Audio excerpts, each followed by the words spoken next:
Sir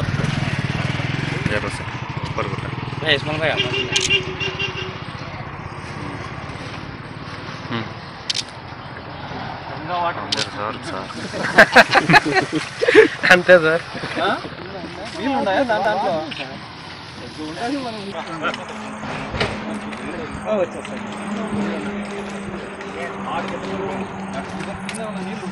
లేవు sir ఎడా ఎండిపోయింది ఎండిపోయింది మొత్తం ఇంకిపోతలే సార్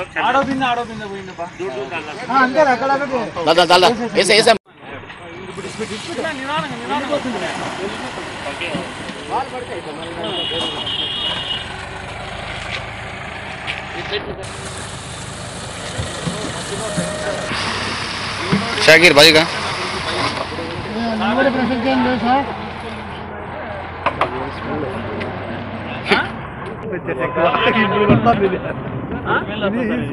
ఈ ఎక్సైజ్ కొత్త పాలసీ వచ్చినప్పటి నుంచి స్పెషల్ ఎన్ఫోర్స్మెంట్ బ్యూరో స్టార్ట్ అయినప్పటి నుంచి మన నల్లచెరువు పోలీస్ స్టేషన్ లిమిట్స్లో సుమారు 48 కేసుల్లో పట్టినటువంటి సారాయి 600 లీటర్ల వరకు అనంతపూర్ ఎస్పీ గారి ఉత్తర్వుల మేరకు మరియు కమిషనర్ సూపరింటెండెంట్ పెనుగొండ వారి ఉత్తర్వుల మేరకు పంచాయతీదారుల సమక్షంలో ఈరోజు వాళ్ళ ఉత్తర్వుల మేరకు మొత్తము 600 లీటర్లను డెమాలిష్ చేయడం జరిగింది.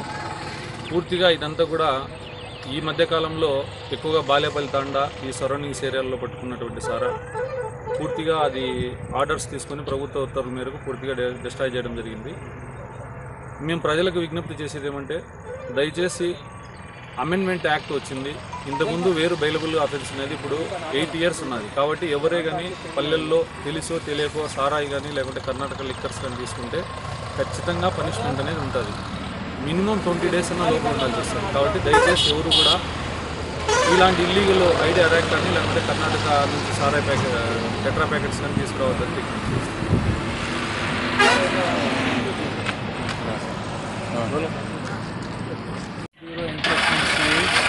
విజ్ఞప్తి నుంచి మాట్లాడుతున్నాము.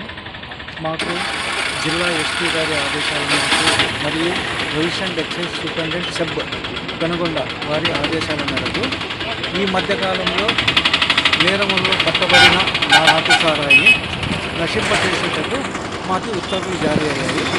కావున మేము 41 కేసులు మొత్తం 528 లీటర్లు పంచాయతీదారుల సమక్షంలో సబ్ సిఏ కనకలు మరియు రూరల్ సిఏ మధు సార్ మరియు పోలీస్ ఎస్ఐ మునీర్ అహ్మద్ పంచాయతీదారుల సమక్షంలో ఈరోజు నల్లచెరువు మండలంలో నశింపజేయడం జరిగింది.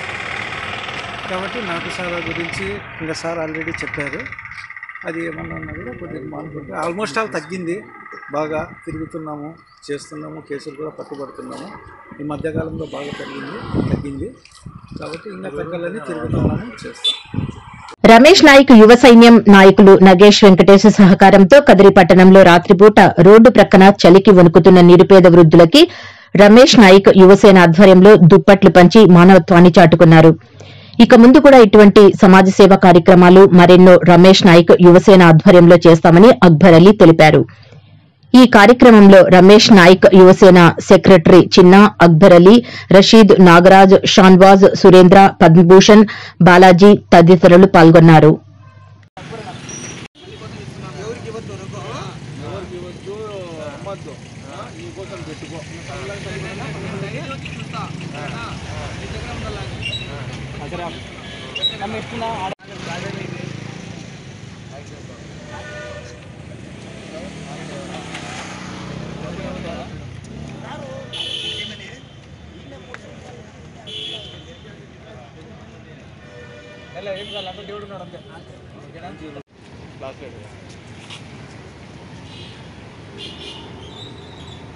దాంట్లో బీభత్సం వస్తుందో నాకైతే అన్నీ ఎక్కించాను.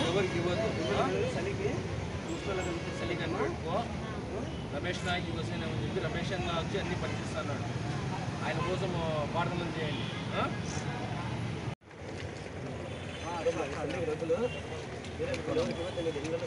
మీరే పెట్టుకోండి, ఇళ్ళలో పెట్టుకోండి, అప్పుడు వాడుకోండి. రమేష్ నాయక్ సార్ అని చెప్పి ఆయన పంచుతున్నాడు. ఆయన కోసం ప్రార్థన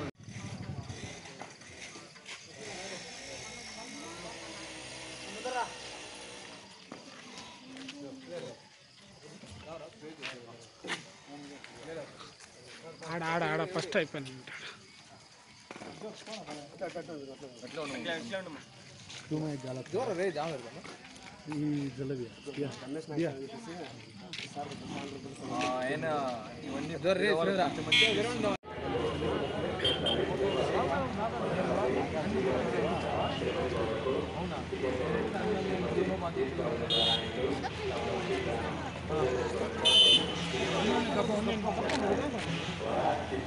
రమేష్ నాయక్ సార్ ఆయన ఆధ్వర్యంలో ఆయనే పుట్టినారు. ఆయన గురించి బాగుండాల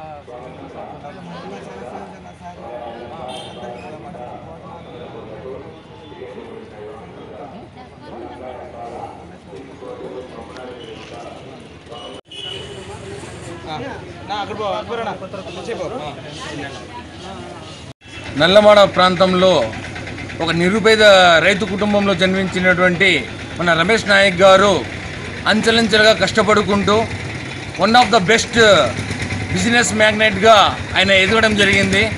ఆయన ఎదిగిన ఆ స్థాయికి వెళ్ళినా కూడా నిరుపేదల గురించి ఆయన ఆలోచిస్తూ సమాజం పట్ల ఉన్నటువంటి అవగాహనతో ఆయన ఎంతోమంది నిరుపేదలకి సహాయ సహకారాలు అందించుకుంటూ వస్తున్నారు.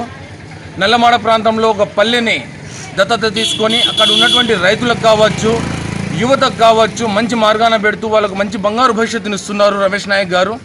అలాగే ఏపీ కావచ్చు, తెలంగాణలో కావచ్చు, ఎక్కడైనా కూడా నిరుపేదలు ఇబ్బంది పడుతున్నారని ఆయన తెలిసిన వెంటనే ఆయనకి సహాయ సహకారాలు అందిస్తున్నారు నిరుపేదలకి. ఆయన అటువంటి ఒక గొప్ప వ్యక్తి చేస్తున్నటువంటి సేవల్లో ఈరోజు కదిర్ ప్రాంతంలో రమేష్ నాయక్ యువసేన అనే ఒక టీంని రెడీ చేసి ఆయన ఆధ్వర్యంలో, రమేష్ నాయక్ గారి ఆధ్వర్యంలో మేమంతా కలిసి చేస్తున్నటువంటి సేవా కార్యక్రమాలు ఎంతో గర్వకారంగా ఉన్నాయి. ఆయన అటువంటి ఒక మహనీయుని అడుగుజాడల్లో మేమంతా నడుస్తున్నాము. అంతేకాకుండా ముఖ్యంగా ఈరోజు ఈ చలికి ముసలి వాళ్ళు రోడ్డు పక్కన పనుకుంటున్నారు, రాత్రిపూట్ల వాళ్ళు చలికి వణుకుతున్నారు, ఇబ్బంది పడుతున్నారు. అటువంటి వారి కోసం ఈరోజు రమేష్ నాయక్ యువసేన ఆధ్వర్యంలో అందరికీ మేము దుప్పట్లు కార్యక్రమం చేపట్టాము. అందరికీ దుప్పట్లు పంచడం జరిగింది. అలాగే ఆయన ఆధ్వర్యంలో నెక్స్ట్ అన్నదాన కార్యక్రమాలు చేస్తాం. ఇలాగే సేవా కార్యక్రమాలు చేసుకుంటూ మంచి స్థాయికి ఆయన పేరుని అలాగే ఆయన చేస్తున్నటువంటి సేవా కార్యక్రమాలని కొనసాగిస్తామని చెప్పి ఈ సందర్భంగా తెలియజేసుకుంటున్నాను. అనంతపురం జిల్లా నల్లచెరువు మండలం సిఐటియు ఆధ్వర్యంలో ఆటో యూనియన్ కమిటీ ఏర్పాటు. నల్లచెరువు ఎస్ఐ మునీర్ అహ్మద్ మాట్లాడుతూ ఆటో డ్రైవర్లకు రోడ్డు నిబంధనలు, తగిన జాగ్రత్తలు, సూచనలు, సలహాలు ఇచ్చారు. డ్రైవింగ్ లైసెన్స్, ఇన్సూరెన్స్ ఖచ్చితంగా ఉండాలని, రోడ్డు మీద పార్కింగ్, ఎక్కువ లగేజీ వంటి వాటిపై తగిన జాగ్రత్తలు తీసుకోవాలని ఆటో డ్రైవర్లకు తెలియజేశారు.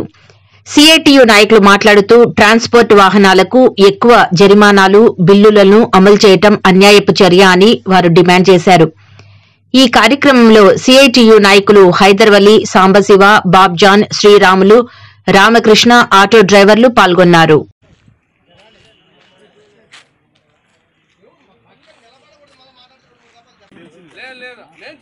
25/10 మీకు డేట్ గుర్తుందని నాకు గుర్తుంది.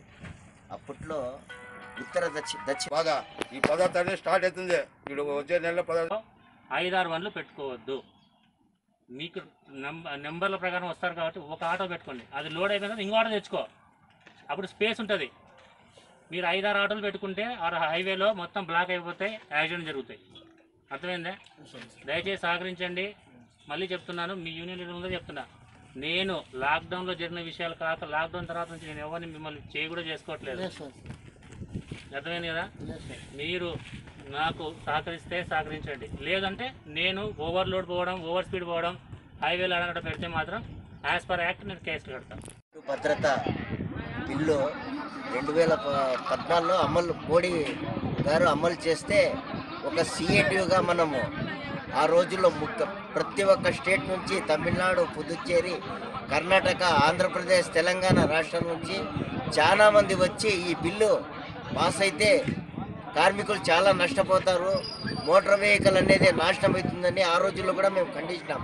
కానీ మన ప్రధానమంత్రి మోడీ గారు తన పంతా నెక్కించుకోవడానికి కోసము ఈ బిల్లు అమలు చేసినారు. ఈ బిల్లు అమలు చేసినప్పటి నుంచి ఆటో కార్మికులు కానీ ట్యాక్సీ డ్రైవర్లు కానీ వాళ్ళ బ్రతుకులు చాలా చిదిరించి రోడ్డు పాలు అయ్యే అవకాశం ఉంది. అందువల్ల ఈ బిల్లు జనవరిలో మొదలు పెడతా ఉన్నారు. తెలంగాణ రాష్ట్రం ఈ బిల్లు ప్రవేశపెట్టలేదు కానీ మన జగన్మోహన్ రెడ్డి గారు ఈ బిల్లుని ప్రవేశపెడుతున్నారు. ఆటో ఫీల్డ్ అనేది ఉండదు. ఆటో ఫీల్డే కాదు, మోటార్ వెహికల్కి సంబంధించిన అన్ని ట్రాన్స్పోర్ట్ రంగాలు చాలా నష్టపోయే పరిస్థితి ఉంది. కాబట్టి ఈ బిల్లు గురించి పోరాటం ఎక్కువ చేస్తామని సిఐటిగా మనము విజ్ఞప్తి చేస్తున్నాము. అమరావతి రాజధాని 365 రోజుల జనభేరీ బహిరంగ సభలో ప్రసంగిస్తున్న కదిరి జేఏసీ కన్వీనర్ బండారు మనోహర్ నాయుడు అమరావతి పోరాటానికి జనభేరీ కార్యక్రమంలో పాలు పంచుకోవడానికి విచ్చేసినటువంటి అన్ని పార్టీల నాయకులకు, ఒకవైపు దళిత బహుజనుల అందరం కూడా ఈ అమరావతి పోరాటానికి మేము సైతం అంటూ ఈ 365 రోజుల సందర్భంగా ఇటువైపు దళిత మహాజనులందరూ నిరాహార దీక్ష చేస్తున్న వాళ్లకు, అదేవిధంగా ఈ పోరాటంలో అనునిత్యం పగలు రాత్రి అనకుండా మా మహిళా మతలు అందరూ కూడా ఈ పోరాటానికి ఊపిరి పోస్తున్న మీకందరికీ కూడా శతకోటి వందనాలు తెలుపుకుంటున్నారు. జై అమరావతి. ఒక్క సంవత్సరం 12 నెలలు 365 రోజులు ఈ అమరావతి పోరాటాన్ని అలు పెరగకుండా కంటికి నిద్ర లేదు, కడుపుకు తిండి లేదు, అనునిత్యం లేస్తేపటి నుంచి పోరాటం పోరాటం పోరాటం. అమరావతి సాధన కోసం మీరందరూ చేస్తున్న ఈ పోరాటానికి మేము కూడా రాయలసీమ నుంచి మేము కూడా మీకు అండగా ఉన్నామని చెప్తున్నాం. మీ పోరాటానికి మొట్టమొదటగా రాయలసీమ నుంచి బయలుదేరిన ఏకైక వ్యక్తి ఈ మనోహర్ నాయుడు. 365 రోజులుగా అనంతపురం జిల్లా కదిరి నియోజకవర్గంలో మా గౌరవ అధ్యక్షులు కందికుంట వెంకట ప్రసాద్ గారి సారథ్యంలో నేను కన్వీనర్ గా ఉంటూ విభిన్నమైన వినూత్నమైన రీతిలో అమరావతి పోరాటాన్ని చేస్తూ మళ్ళీ మీకు సంఘీభావం తెలపడానికి ఈ అమరావతికి వచ్చి వెళ్తున్నారు. ఈ రోజు నేను చెప్తున్నాను, మనం ఒక్కసారి ఆలోచించండి. ఈ జనభేరీ కార్యక్రమం మూలంగా అభివృద్ధిని ఆశించేటువంటి దేవుణ్ణి పోగొట్టుకున్నాం. ఇదే అధికారాన్ని ఆశించే ధైర్యాన్ని తెచ్చి నెత్తిన పెట్టుకున్నాం. ఇలాంటి సందర్భంలో మనందరం ఈ 365 రోజుల పోరాటం తర్వాత రేపటి నుంచి ఉద్యమాన్ని వినూత్నమైన రీతిలో మరొక పంతాలో ఉరకలేగించడానికి మీరందరూ సిద్ధంగా ఉండాలి. మీతో పాటు మేము కూడా సిద్ధంగా ఉంటాం. ఉంటారా? సిద్ధంగా ఉంటారా? అమరావతి సాధనే మన ధ్యేయం అని చెప్పండి. జై అమరావతి. జై అమరావతి. ఒక్క విషయం చెప్తున్నాను ఈ సందర్భంగా, ఒక్క విషయం. గత ప్రభుత్వంలో అభివృద్ధిని అన్ని ప్రాంతాలకు పంచింది కానీ ఎక్కడ కూడా రాజధానిలో లేకపోతే ఇంకొక దానిలో పంచలేదు. రాజధాని ఇక్కడ ఉండాలి, అభివృద్ధి అన్ని ప్రాంతాలకి పంచాలి అనుకుంది. ఆ పనిలోనే అనంతపురం జిల్లా కూడా కియా మోటార్స్ ఫ్యాక్టరీ తీసుకురావడం, హంద్రీనీవా కాలువల ద్వారా నీళ్లు అందించి అనంతపురం జిల్లా కరువు ప్రాంతమైనటువంటి ఆ ప్రాంతంలో 2,27,000 ఎకరాల భూమిని సాగులోకి తెచ్చినటువంటి ఘనత చంద్రబాబు నాయుడు గారికి ఉంది. మరి ఈ ముఖ్యమంత్రి ఈ రోజు ఆఖరికి మన అమరావతి పోరాటాన్ని అణచివేయడానికి ఈ రోజు ఈ జనభేరీ కార్యక్రమానికి పక్క జిల్లాల నుంచి రాకుండా ఎక్కడికక్కడ హౌస్ అరెస్టులు చేస్తూ ఎక్కడికక్కడ ఉద్యమాన్ని అణచివేయటకు పన్నాగాలు పన్నుతున్న ఈ ముఖ్యమంత్రికి బుద్ధి చెప్పాలని మీకు పిలుపునిస్తున్నా. ఒక్కసారి సాధిస్తామని చెప్పండి. సాధిస్తాం, సాధిస్తాం. అమరావతిని రాజధాని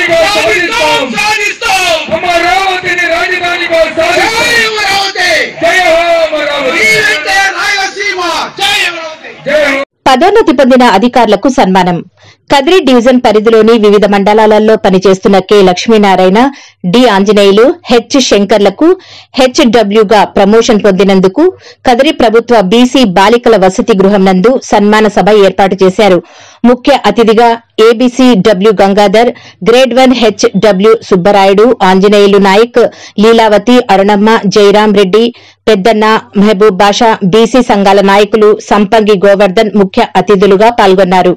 ఈ సందర్భంగా వారు మాట్లాడుతూ 4వ తరగతి ఉద్యోగి నుండి హెచ్డబ్ల్యూ అధికారులుగా పదోన్నతి పొందడం చాలా గర్వకారణమని తెలిపారు. ఇదివరకు వారు చేసిన సేవలను కొనియాడారు. దుస్సాలువ కప్పి పదోన్నతి పొందిన అధికారులను సత్కరించారు. ఈ కార్యక్రమంలో హాస్టల్ సిబ్బంది పాల్గొన్నారు.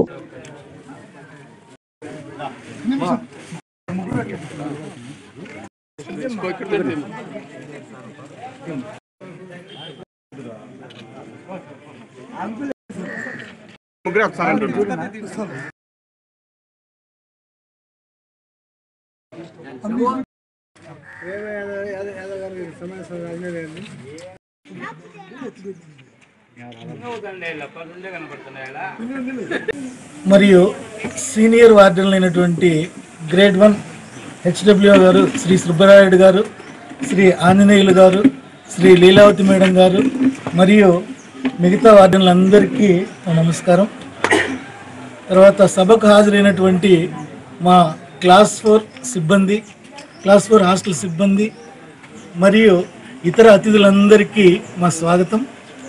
తర్వాత కొత్తగా అటెండర్ నుంచి హెచ్డబ్ల్యూగా ప్రమోషన్ పొంది మా కదిరి డివిజన్లో వివిధ హాస్టళ్లలో హెచ్డబ్ల్యూలుగా నియామకమైనటువంటి నూతన హెచ్డబ్ల్యూలు Shri H Shankaran, Shri K Lakshminarayana, Shri D Anjaneyulu గారికి సాదరంగా మా డివిజన్లోకి స్వాగతం పలుకుతున్నాము.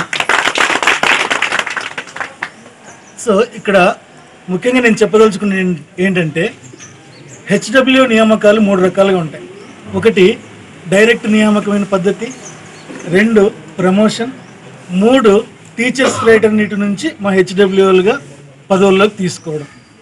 సో అట్లీస్ట్ 10% అటెండర్ స్థాయి నుంచి హెచ్డబ్ల్యూ కావడానికి హెచ్డబ్ల్యూ నియామకాల్లో 10% అటెండర్లకు రిజర్వ్ చేయబడి ఉంటాయి. అంటే 10% వాళ్ళకు రిజర్వేషన్ ఉంది పదోన్నతి పొందడానికి. సో ఆ 10% రిజర్వేషన్ కోసం చాలా సంవత్సరాల నుంచి పోరాడుతూ ఉన్నారు. అంటే డిగ్రీ చదివి బీఈడి క్వాలిఫికేషన్ ఉంటే హెచ్డబ్ల్యూగా పదవి పొందడానికి అర్హులు. సో చాలామంది అటెండర్లు డిగ్రీలు కంప్లీట్ చేసుకొని బీఈడీలు పూర్తి చేసుకొని అటెండర్లుగానే ఉన్నారు. సో అలాంటి వారికి హెచ్డబ్ల్యూగా అవకాశం ఇవ్వాలి అనే మంచి ఉద్దేశంతో మా ఉప సంచాలకులు వెనుకబడిన తరగతుల సంక్షేమ శాఖ అనంతపురం శ్రీ యుగంధర్ గారు విశేషమైనటువంటి కృషి జరిపి ఈ సంవత్సరం జిల్లా వ్యాప్తంగా 11 మంది అటెండర్లకి హెచ్డబ్ల్యూలుగా గృహ సంక్షేమాధికారులుగా ప్రమోషన్ కల్పించడం జరిగింది.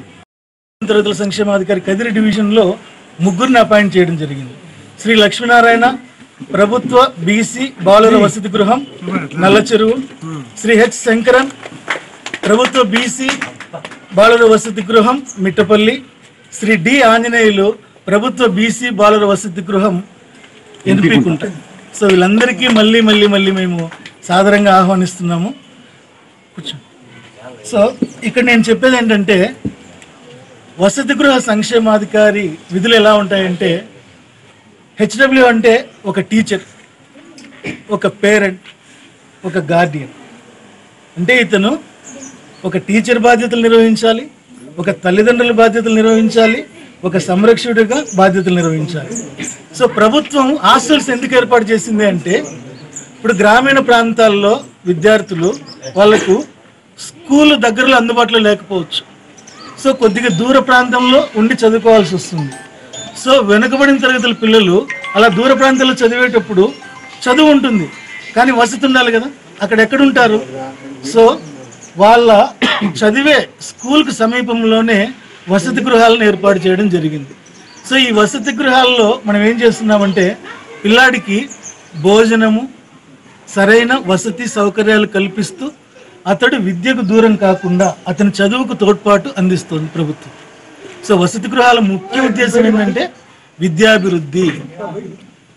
పిల్లలు అందరూ చదువుకోవాలి, ఎవరు చదువుకు దూరం కాకూడదు. స్కూల్ దూరం ఉందని చదువు మానేయకూడదు, డ్రాప్ అవుట్స్ ఉండకూడదు, చదువు మధ్యలో ఆపకూడదు. సో ఆర్థికంగా వెనుకబడిన తరగతుల పిల్లలకి సరైన సౌకర్యాలు అందిస్తే వాళ్లకు చదువు కుంటుపడకుండా వాళ్ళలో విద్యాభివృద్ధి అనేది జరుగుతుందని ప్రభుత్వ ఉద్దేశంతో ప్రభుత్వ వసతి గృహాలు నడపబడుతున్నాయి. ఈ ప్రభుత్వ వసతి గృహాలు ఎవరి ఆధ్వర్యంలో నడపబడతాయి? హెచ్డబ్ల్యూల ఆధ్వర్యంలో. అంటే వసతి గృహ సంక్షేమాధికారులు నిరంతరం వారి వసతిని, వారి సంరక్షణను పర్యవేక్షిస్తూ ఉంటారనమాట. సో ఇది చాలా బాధ్యతాయుతమైన ఉద్యోగము. అంటే మన హాస్టల్లో ఉంటున్నారంటే వాళ్ళ ఇంట్లో ఉన్నట్టే. వాళ్ళ ఇంట్లో ఉంటే మనం ఎలాంటి సౌకర్యాలు అందిస్తాం. సో ఆ సౌకర్యాలన్నీ పర్యవేక్షించాలి. ప్రభుత్వం సౌకర్యాలు అందిస్తుంది, మన విధులు ఏంటి? వాళ్ళకి సరైన సౌకర్యాలు అందుతున్నాయా, వాళ్ళ చదువులు అంటే స్కూల్కి వెళ్తారు, ఇక్కడికి వస్తే భోజనం పెట్టాలి, వసతి కల్పించాలి, ప్లస్ వాళ్ళు చదువుకునే విధంగా చూడాలి. సో వాళ్ళ విద్యాభివృద్ధికి తోడ్పాటు చేయడంలో టీచర్ల కంటే కూడా ఈ వసతి గృహ సంక్షేమాధికారులది ఎక్కువ పాత్ర కలిగి ఉంటుంది.